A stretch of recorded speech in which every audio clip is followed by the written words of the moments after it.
Well, hello everyone, and thank you for joining us for this month's Spotlight Talk. My name is Ethan Snyder, and I'm the Manager of Collections and Public Programs here at the Wharton Esherick Museum.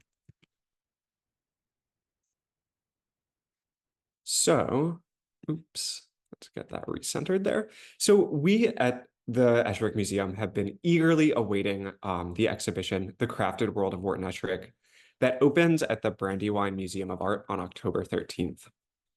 And as we've been preparing for over 80 objects to leave the studio, some for the first time since Esherick was alive, and some for the first time ever, transportation is something that's been on our minds a lot.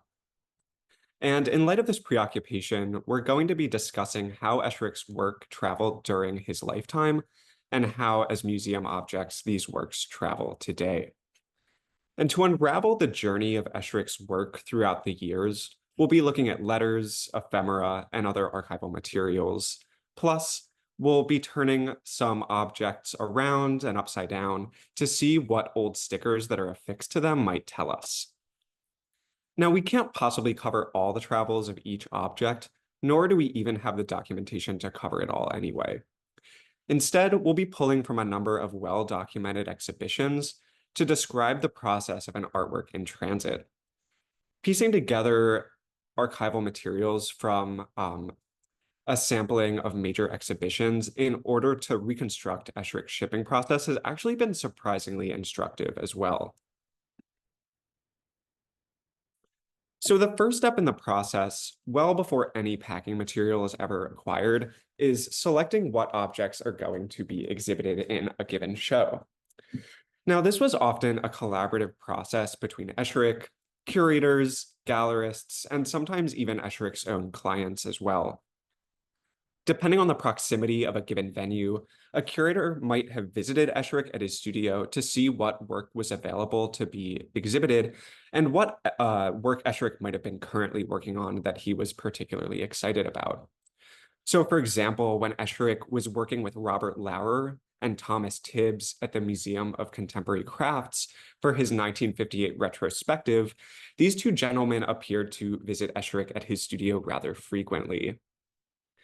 And ahead of one visit in October of 1958, Esherick actually writes to the curator Robert Lauer to tell him that he looked forward to his next visit and that he, quote, had some new things to show you in the shop, one particularly that I would love to have in the show, end quote. I'm led to believe that's the cabinet desk because of the stories that we share about it and the fact that it was newly completed that year, but we're left to wonder a little bit as well. Another visit by these two gentlemen was merely for the purpose of just selecting bowls, platters, and utensils to be shown at the exhibition as well. However, Lauer and Tibbs' travels were not just restricted to Esherick's studio. Instead, they also visited Esherick's clients at their private homes to select work that they might be comfortable exhibiting for a short time. So when an exhibition was a little further away and had a slightly more expensive scale, such as the Golden Gate Expo in 1938, which was a World's Fair, the process for selecting objects was much, much less personal. So in this instance, Esherick had to actually send photographs of his work to Dorothy Liebes, who is a famed weaver and textile designer whose studio you see at the bottom right. And she was instrumental in organizing the decorative arts showing at this fair. So when Liebes reached out to Esherick to see if he'd be interested in exhibiting his work as, quote, an outstanding example of wood sculptors in America, Esherick responded to her letter with a number of photographs of his work that were presently available for exhibition, and some of them were also from the private home of his clients as well.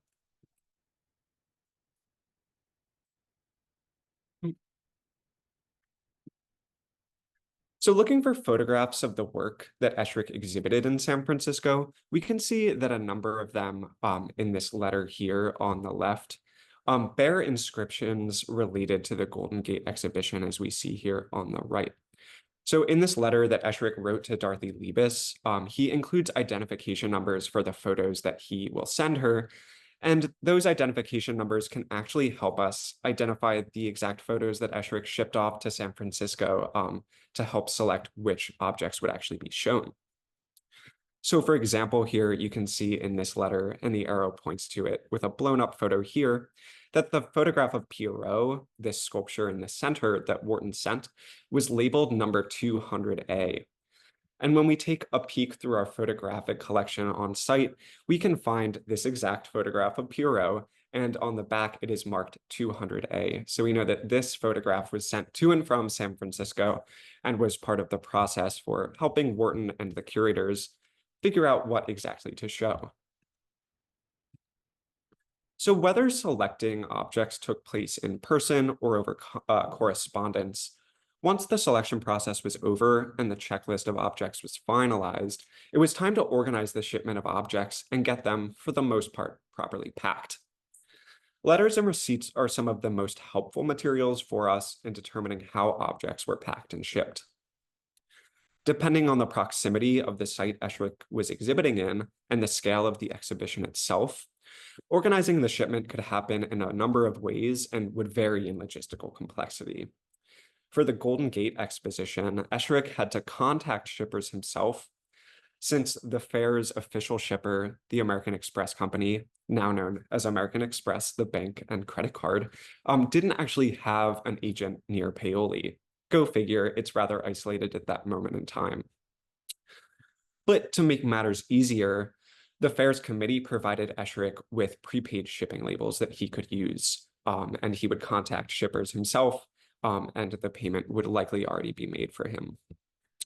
Similarly, for an overseas exhibition like the Brussels World's Fair, Esherick had only to ship his pieces to Boston, and from there, the Boston Museum would organize the shipment across the Atlantic.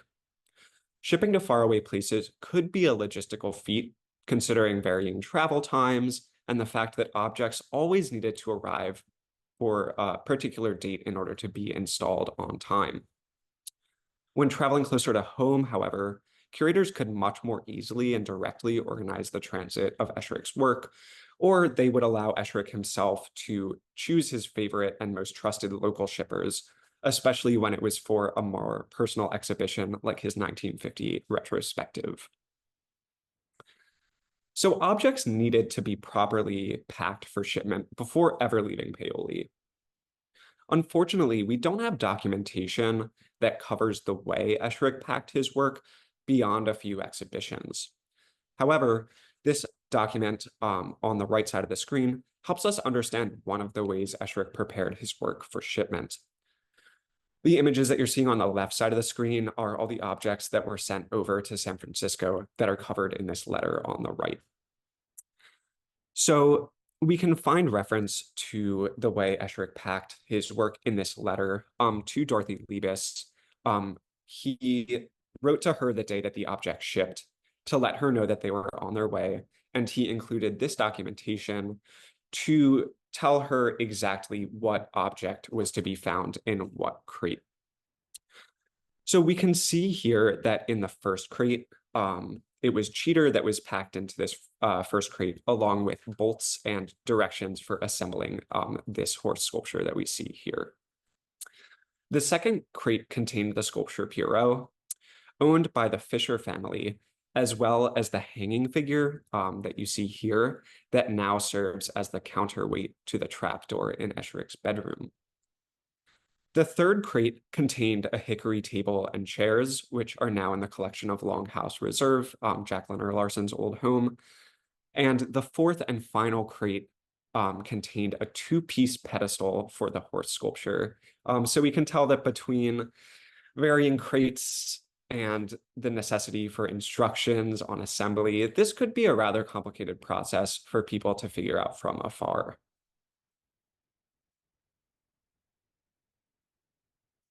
Esherick also documented his shipment of materials to the Museum of Contemporary Crafts in 1958.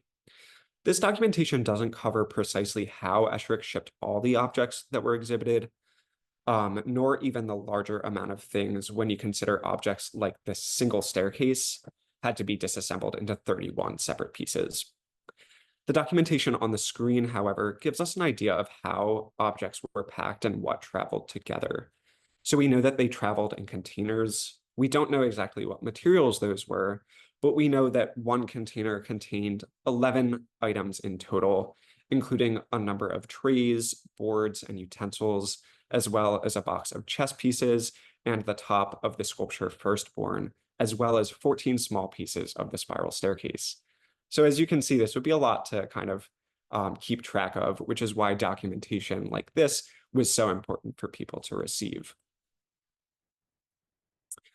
So we might get a slightly better idea of how Esherick packed his work by taking a look at a small extant shipping box in the collection that was used to send wood blocks and wood engravings back and forth to the major publishing house Alfred Knopf to illustrate the book Stuffed Peacocks, which was published in 1927.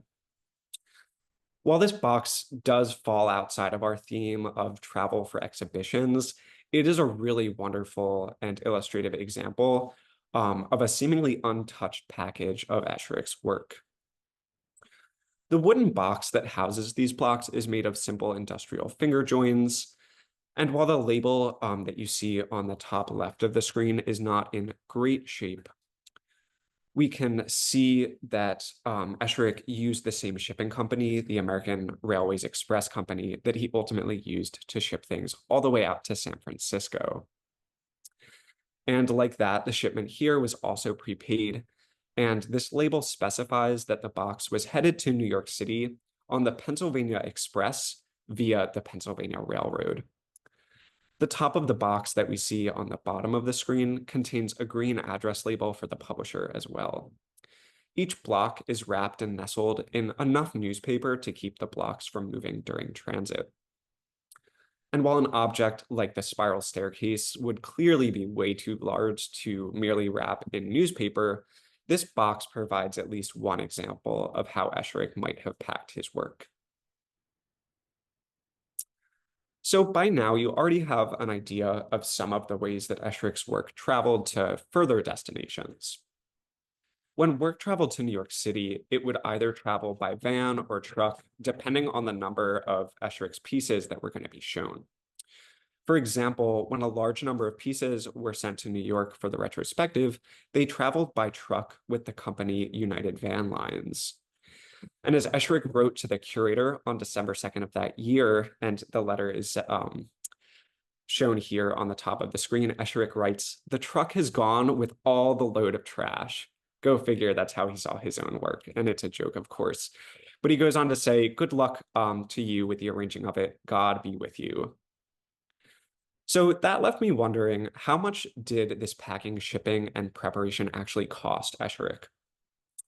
He generally had to front the costs of packing, and in some instances shipping too, but all these expenses were ultimately reimbursed by whatever institution was showing his work.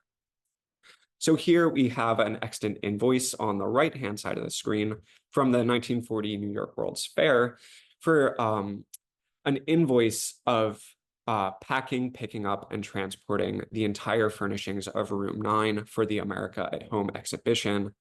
And for this collection of objects, Esherick charged a total of $50 for all the preparation work that was involved. For the Brooklyn Museum in 1961, objects traveled by van through the company Quaker Storage, based in North Philadelphia on Germantown Avenue.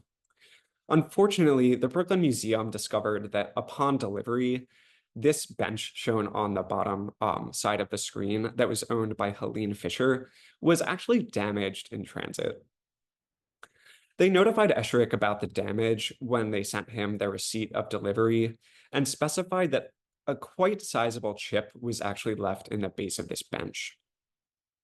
Now, items getting damaged in transit was unfortunately not uncommon, and depending on the severity of the damage, insurance companies may have had to be involved. In most cases, it appears that Esherick would be able to perform the repairs to the objects himself. And in one case, a table and chair belonging to his son Peter was damaged on its return trip from exhibition, and it actually had to be sent down from Peter's home in Utica, New York, because Peter's local cabinet maker didn't have enough experience working with oil-finished wood to give an estimate for repair to the insurance company, let alone complete that repair himself. So other modes of transportation came into play when Esherick's work had to travel farther than the short trip up the 95 corridor to New York City, or even via train all the way to San Francisco. So here we see some materials related to Esherick's work traveling overseas. And when his work traveled overseas, transportation most often occurred by boat. So boats came into play to transport Esherick's work at least twice during his lifetime that we know, and it's possible that they came in a couple more times.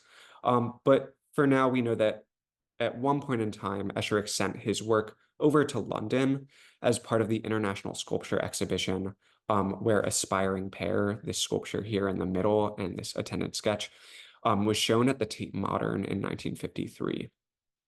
And the other instance was the Brussels World's Fair in 1958, when a music stand and a collection of bowls and utensils were shown there. So sending artwork overseas was presumably a complicated enough endeavor that in both instances, Esherick only had to send his work to intermediary institutions in the United States, who then did the complicated legwork to organize shipment and bring works to port. So for the international sculpture competition, Esherick had only to send Aspiring Pair to the ICA Boston, where the object was first juried into the show before it was ever sent to the United Kingdom.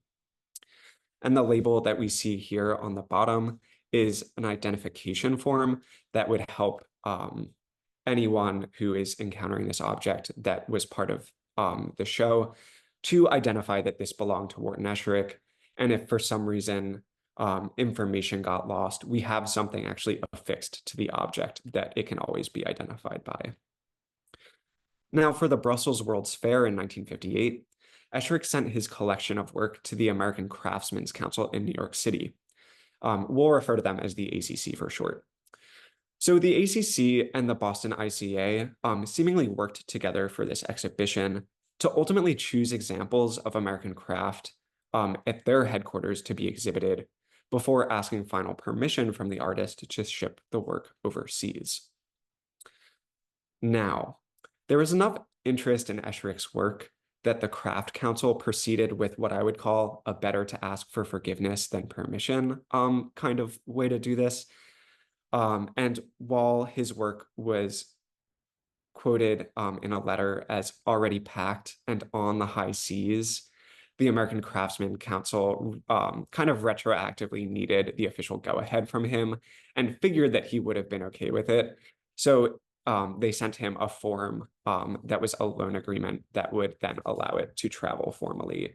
So they might have jumped the gun there, but they imagined that Esherick would have been excited enough to send his work overseas that by the time they're asking for his permission, Mrs. Vanderbilt Webb tells him that his work is already on the high seas on its way to Europe. So finally, we'll cover a little bit of installation. It seems rather rare that Esherick was ever really involved in the installation of his work being exhibited. In reality, Esherick was exhibiting his work quite frequently in the 1940s through the 1960s. And as we've seen with just the handful of exhibitions that I've highlighted in this talk, while Esherick was hard at work in his studio and workshop, his work indeed was traveling quite widely. Esherick, it seems, rarely dispensed with his work to oversee the installation of any of his pieces. And as far as we know, unless a show was relatively close by, Esherick didn't really travel to experience his work at exhibition at all. It seems that he preferred to stay at home and continue his work than to see his pieces in various locations at other institutions. We do know, however, that Esherick oversaw the installation of his 1958 retrospective at the Museum of Contemporary Crafts.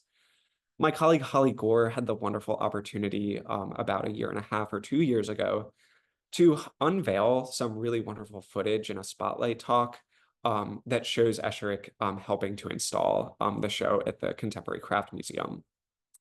So I won't go to the trouble to show the video here since Holly's talk and an independent URL for this video are on our YouTube page, but here we can see screenshots from this video of Esherick at the age of 71 helping to install and oversee the installation of his show. So here we see him helping to oversee the staircase being put together. Here he's bending over as that bottom stair is put together. And then here on the bottom of the screen are a couple of shots of staff members at the Museum of Contemporary Crafts installing flooring, hardware into the staircase, and so on and so forth. So Wharton Esherick's home and all the objects inside of it fundamentally changed in 1972 when our site transformed from an artist's personal dwelling and property to a museum full of museum objects. Everything from the way we access, see, and experience these things to the ethics of treating them, dealing with them, and interpreting them is vastly different today. So while some aspects of shipping museum objects are similar to the way Esherick shipped his personal property in his lifetime, there has been a growing and professionalizing industry for moving and shipping artwork since Wharton's death in 1970. So how is it that museum objects travel today? Despite what this photo on the left-hand side of the screen might have you believe, it was not transported on the truck of Ed Ray, Esherick's lumberman. Today, we actually see a particular brand of major blockbuster exhibitions all over the world that require important and often fragile works of art to travel farther and with more and more frequency. And the mechanisms behind artworks traveling are nothing short of intricate, complex, and often quite expensive.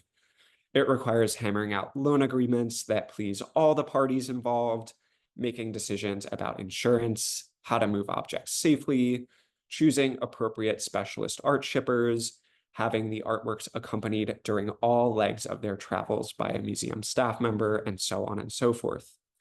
And our preparation at the Esherick Museum, as we prepare for the Brandywine, has actually has required a lot of particular thoughtfulness about how to safely move objects, especially the large several hundred-pound pieces of furniture and sculpture, out of Esherick's very tight and small studio. Transforming museum objects and fine art is indeed a specialist business. And although transporting objects is left to professionals, they are ideally always accompanied by a curator or a conservator who oversees the artwork from deinstallation at one site to installation at the other. Thus, it's no common practice anymore to send objects with commercial shipping companies like Esherick did with the American Express Co. or Quaker Storage. And because an object is at greatest risk when it's being moved and handled, between packing, shipping, and unpacking, the goal really is that the object, as strange as this is, moves as little as possible. However, machines for moving heavy artworks and materials for packing them are specialty things just like the industry. So for example, our work largely travels in hard crates when leaving for Wisconsin after the Brandywine, and will be packed with industrial closed cell ethafoam and special materials to buffer the objects from any abrasion. It all feels very scientific and alien, but sometimes these are also just industrial materials that we're using as well. But with ethafoam that we're using to pack these objects with, that material is known to be shock absorbent, dampen vibrations, and chemically neutral. So comparing the way Esherick's work moved between the 1930s and 60s, we can see that the work involved today is generally treated as such a different procedure. And many of today's advancements that we're making use of are actually due to the great work of art conservators. So once Esherick's work transformed from his own personal possessions that could be packed in newspapers or sent to San Francisco on a train, they become today subject to important and formal procedures when they're moved not just across the country, but even across a room. So the safety of the objects is always going to be at the forefront of our minds when it comes to moving objects. So that's all we have for today in terms of transporting Esherick's objects, because we are a little over time. But I will let everyone know that our next Spotlight talk will be Tuesday, September 24th, and we'll be looking at the way that we took apart Esherick's flat top desk to get it ready to move out of the studio. And we discovered a lot of exciting things through the process of taking that piece of furniture apart. The Brandywine show formally opens on October 13th, and you can find plenty of more information on their website. And then finally, our site will be host to a plein air day on October 23rd that is organized through the Brandywine Museum of Art. And you can find details about this program on our programs page, and there's a link to purchase tickets through the Brandywine website as well. So I will stop sharing my screen. I'll be happy to go back to any photos if anyone has any questions about what you saw. But at this point, let's open it up for some questions.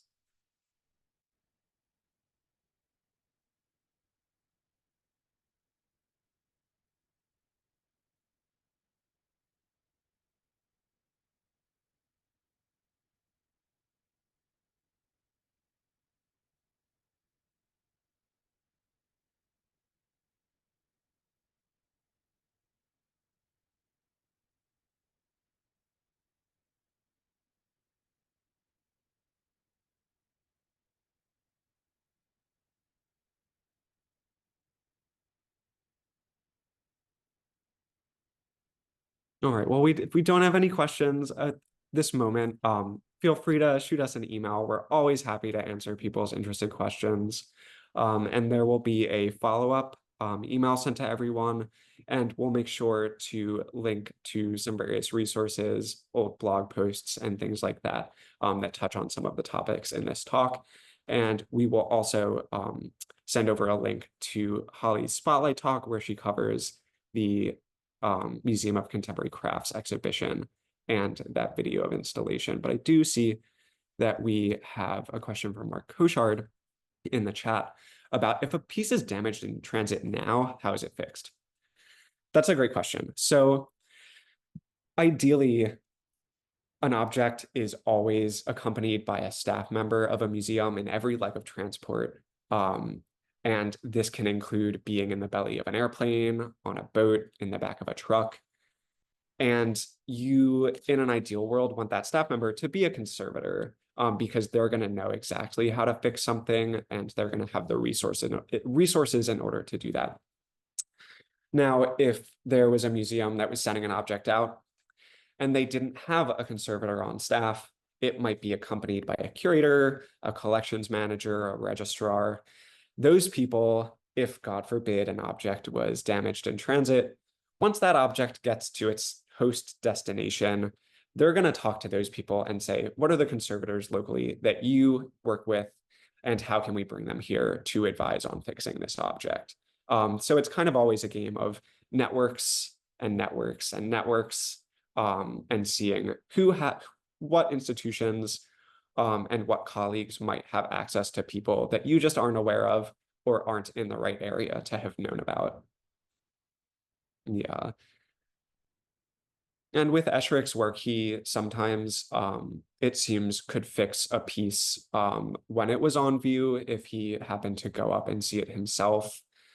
But other times, for example, when an object was damaged in the possession of the television station NBC, it was a little bit more complicated, and Esherick had to do the repairs himself and would send invoices to the insurance company, but then for some reason got an unlabeled check for $100 from the museum.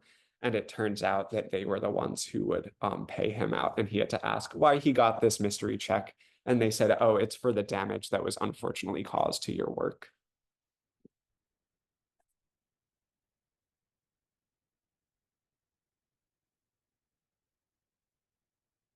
So how is a piece valued for insurance? That's a great question. And I am not the best person to answer that. I think that in part, there are specialists who are able to evaluate the price of objects, and whether those are people who work for specialty art insurance companies, whether those are people that do appraisals at auction houses, or even just kind of determining. So for example, I have a friend at an institution that doesn't lend things out a lot. they sent something out for the first time in many years, and they had to look in old auction catalogs to see what the price of an object that was as unique and had a particular kind of family story would have been priced at, and they tried to make their insurance value similar. But no number really covers a priceless object, so it's hard to determine, and you can't really kind of replace an object with money necessarily. Yeah. And I see someone asked the name of our visitor. That's Frances Pants, and she is making her debuts in these spotlight talks as we go.